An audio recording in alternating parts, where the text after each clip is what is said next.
Ready to ditch that awful webcam and transform your live streams with stunning visuals. Today, we're unlocking the Nikon Z30's full potential for live streaming, covering everything you need to know in under 90 seconds. First, the essentials. You'll need your Nikon Z30, a USB-C cable, or optionally, an HDMI cable and capture card. For higher quality, a sturdy tripod is a must, and for crystal clear audio, an external microphone is highly recommended.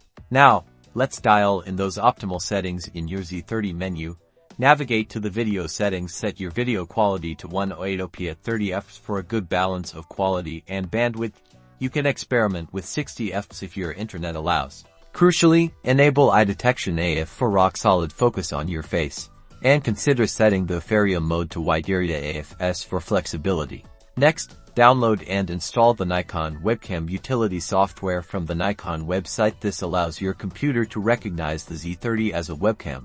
Open your preferred streaming software, like OBS Studio, Streamlabs, or even directly through YouTube or Twitch. Add a new video source, and select the Nikon Z30 webcam utility. Do the same for your microphone under audio inputs.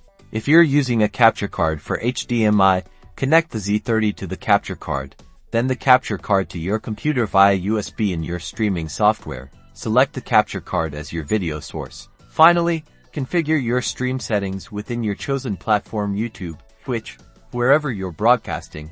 Double-check your audio and video levels. And that's it. You're now ready to unleash stunning, high-quality live streams with your Nikon Z30. Don't forget to subscribe for more Nikon Z30 tips and tricks. Let me know in the comments what you'll be streaming.